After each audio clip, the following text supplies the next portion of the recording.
Destiny was without a doubt the most anticipated game of 2014. It broke pre-order records, was the most expensive game ever developed. It's been hyped up by countless gaming publications. It was all over E3. There's a lot of anticipation for this game. And obviously the big question on people's minds is, does it deliver? Does it live up to its hype? Can anything live up to the hype that this game has had? Well, now we've all had 3 or 4 days to really sink our teeth into it, so let's find out how the game actually holds up. Now, Destiny's actually a little bit of a tricky game to review. It's kind of hard to break it down into individual sections or pieces of its gameplay that I can review individually, because it all kind of connects together. And that's part of the draw, actually. That's part of what makes Destiny so much fun, is that everything in the game connects together. See, when you first start up the game, you build your character, and you pick from one of 3 different classes: Titan, Hunter, or Warlock. The Titans are basically your big soldiers. They smash through things. They can eventually get a shield that allows them to protect their teammates and stuff. They're your basic soldier class.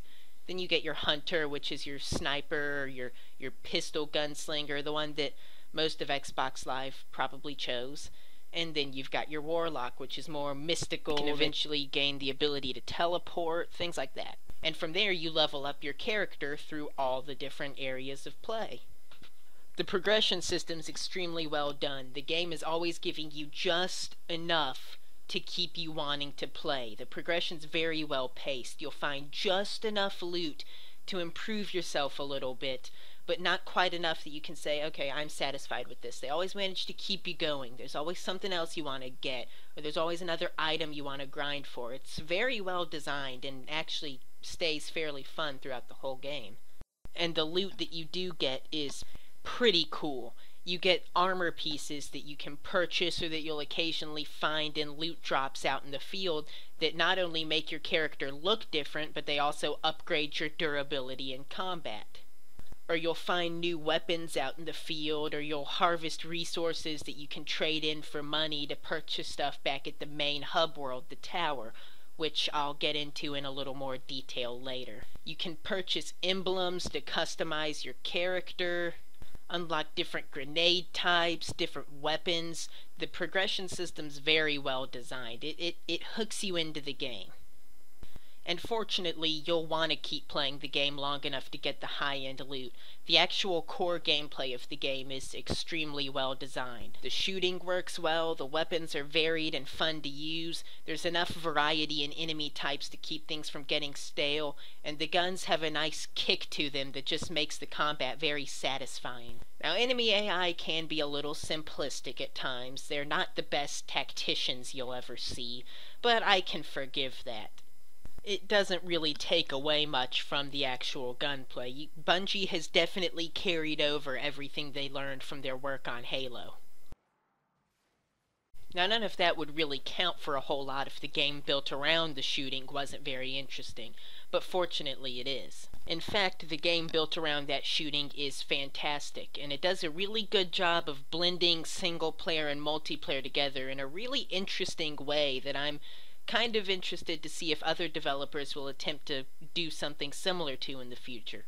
See, after the short tutorial mission at the very beginning, which is single player only, you're dropped into the main hub world, the tower, which is kind of like Mass Effect Citadel, except online, as in with other players. See, it's this big tower where you can go around to all these various shops, you can upgrade your ships and your little scooter bikes that you can use during the main gameplay. I'll talk about that later. You can purchase and upgrade weapons, purchase and upgrade armor. You can get new bounty missions to do down on the planets. Again, I'll get into that in a little more detail later. It's pretty much the home base in between missions. But the tower is also an open multiplayer lobby, so the whole time you're doing this, there will be, 4, 8, 12 other players that are all doing the same thing on the tower with you, and you can interact with these other players in hilarious ways. See, the directional pad controls your actions that you can make your character do. You can point at other players, you can wave at them, things like that, you know, basic communication. Of course, one of the directions on the D-pad also allows you to dance with other players, which can result in some absolutely hilarious moments like this.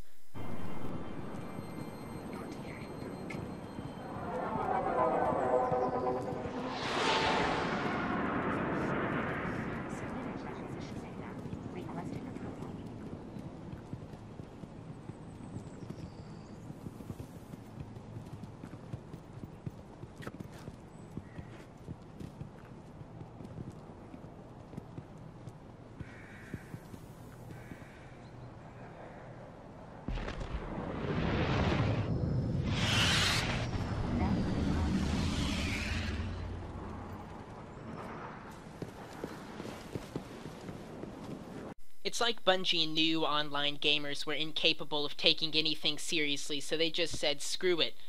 Let them mess around. Let's just have fun with this. On a more serious note, though, the tower is also your first introduction to that blend of single-player and online gameplay, and it really manifests itself in the actual core gameplay. See, once you leave the tower, you can go up into orbit, where you get a cool little menu of your ship, which is one of the things you can purchase new ones of and upgrade on the tower, and from there you choose your destination. You start out with just the tower and Earth, but eventually you can also unlock access to the Moon, to Venus, and to Mars, all of which give you a variety of different missions. And there's also the Crucible, which is the competitive multiplayer hub. Once you pick one of the planets, you're taken down to a little world map that allows you to pick the activity on that planet you want to do. And this is where things start to get really interesting. You can do story missions, which are pretty self-explanatory. They're guided missions that take you along a specific path that generally advance the story in some way. They're narrated by your little ghost companion, who is still played by Peter Dinklage, and no, unfortunately, he does not tell you that wizards are from the moon. I'm sorry. These are fun, to be sure, but they're definitely the least exciting of the various modes. There's also strike missions, which kind of remind me of like a raid in an MMO like World of Warcraft, right? Where you're given this big boss that you have to go in, you have to break into his fortress, fight off all his minions, and then you have to destroy this boss at the end. And they're really difficult, I'm not gonna lie, they're really difficult and extremely time consuming, but they give you a lot of experience and a lot of loot. They're well worth the time and effort. And then there's the third, and in my opinion, most interesting and creative activity, which are patrol missions. And these essentially drop you down into a medium-sized open world, which comprises of a fair amount of the locations you visit in the story and strike missions, and it drops you in to find beacons, and when you find these beacons, you're given a random little mission to partake of. And these missions aren't usually very complicated. They usually amount to go here and scan this object with your ghost while fighting off the enemies defending it, kill X number of enemies, go to location A and scout the area. Simple missions like that. But the open, free-roaming structure is a very welcome pace from the slightly more linear design of the story missions. But what makes the patrol missions really interesting is that, much like the tower, these are also an open multiplayer lobby, which means that while you're off doing your own thing in this open world area, there are other players off doing their own thing. So you'll be running around the map looking for a specific enemy that you're supposed to kill for a mission, and you'll just happen to run into a guy who's surrounded by some enemies that are a higher level than him.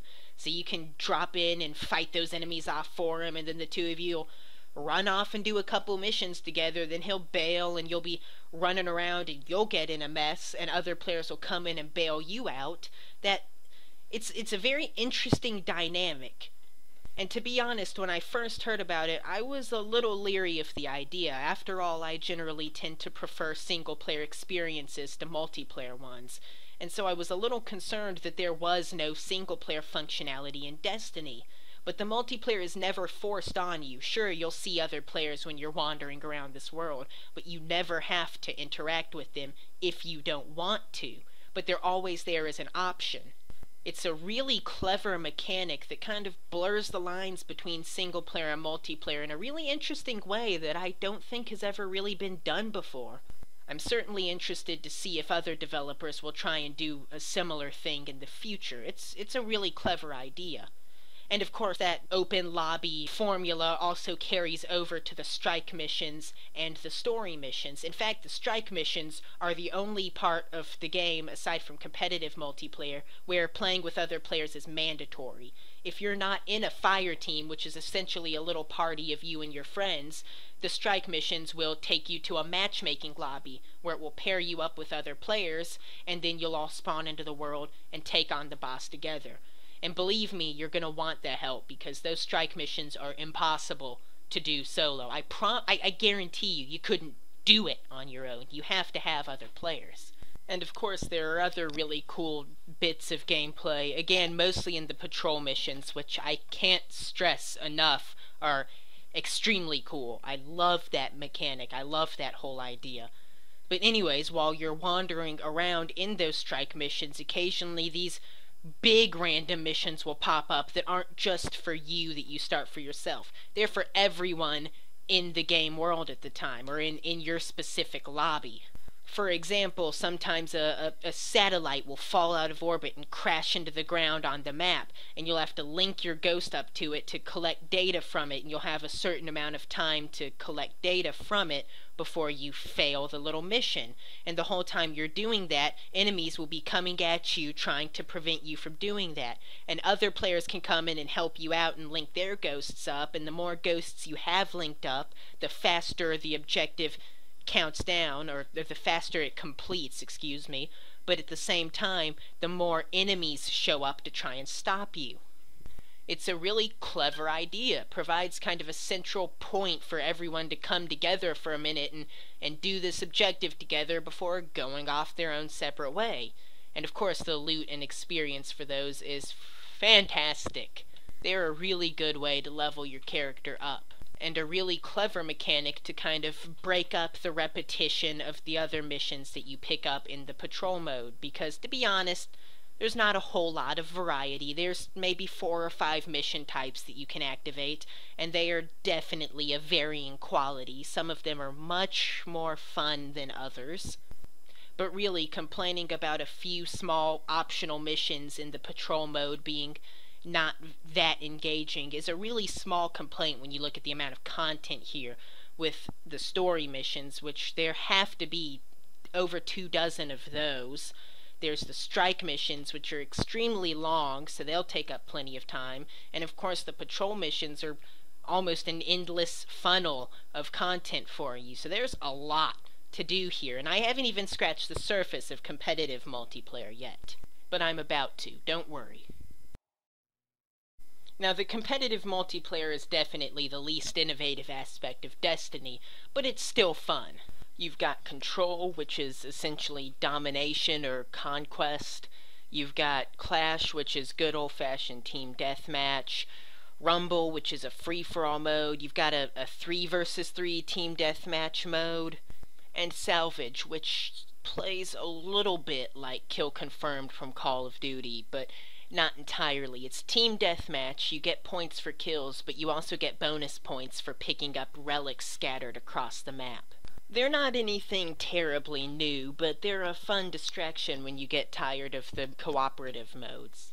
And you've got some incentive to at least try competitive multiplayer out, as the experience you earn in that carries over to your cooperative and vice versa, since your character is universal across all modes.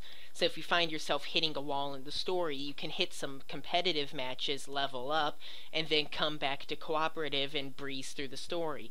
Or vice versa, if you find yourself feeling underpowered in competitive, you can hit some strike missions or a patrol or two, and then come back through and be on a little bit more of an even ground. It's a fun diversion to have. Of course, it's probably not going to take up the majority of your playtime in this game, but it's there, and it's still fun to do when you get bored of the other stuff. Now, I've done all this gushing about Destiny. Is there anything wrong with the game? Of course there is. It's not perfect. The biggest complaint I have with this game is the story. There's not much of it, and what's here is pretty thin. You're just kind of thrown into events with little explanation as to what's happening, who anyone involved is, or why you should care. Locations, factions, and characters are name-dropped with very little backstory given, if you get any at all. Terminology is thrown around with no indication as to what any of it means. The story is pretty thin, and what's here isn't very interesting, to be honest. Of course, the story is hardly the priority in this game, but still, it's worth mentioning, 'cause it's pretty forgettable here.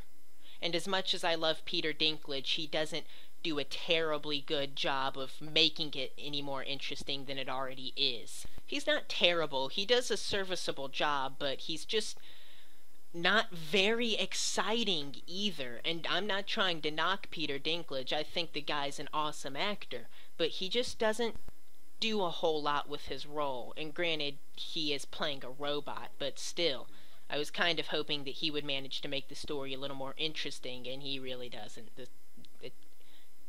It's pretty thin. The story's not very good. Some of the missions can also start to get a little repetitive as you get further into the game, especially in the patrols where missions start to repeat themselves a little more often than you'd like. Granted, the wide variety of gameplay modes does a pretty good job of alleviating that, but the actual core missions themselves of the patrol mode aren't very exciting. The clever dynamic of mixing the ability to play by yourself with other players jumping in and out whenever you feel like is what saves the patrol mode. Finally, the only other major issue I had with the game is that the visuals, for me, could be a little rough around the edges. Now granted, environments are gorgeous and character models are well designed and animated, but I noticed a fair amount of texture pop-in, especially with ground textures. You know, the road, rocks, grass, things like that would become a blurry, muddy mess any further out than about 10 feet. Now granted, I am playing this on the Xbox 360. I haven't shelled out the money to upgrade to an Xbox One or PlayStation 4 yet, so I don't know how the graphics are on those platforms. But I can tell you on previous generation consoles, it looks good, but the textures were a little muddy in my playthrough. There was some definite pop-in. Aside from that, I had some server issues on day one, but that's to be expected. It was a launch day. There were millions of people all trying to sign into the servers at once, and for launch day, things actually went very smoothly. I only ever got disconnected from the servers twice. Certainly better than a Battlefield launch, or God forbid, SimCity. But the server issues really weren't all that bad, and they got better as day one went on, and by the second day of release they were gone completely. So that's not even a concern anymore. Although the always online function is a little bit annoying. If you lose your internet for whatever reason, the game becomes a really fancy paperweight until you get your internet back online. Some form of LAN or offline functionality would have been appreciated. But at the end of the day, those are relatively small complaints. Make no mistake, Destiny is a great game. And one thing's for sure, whether you love it or hate it, no one can argue that Destiny doesn't give you plenty of content for its $60.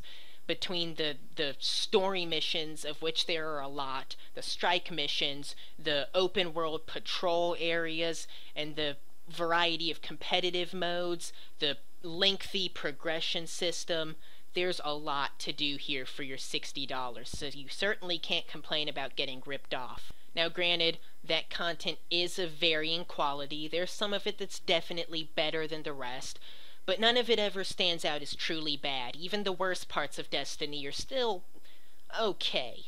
And the seamless way that it combines single player with multiplayer is really clever. It gives the game a very unique feel to it.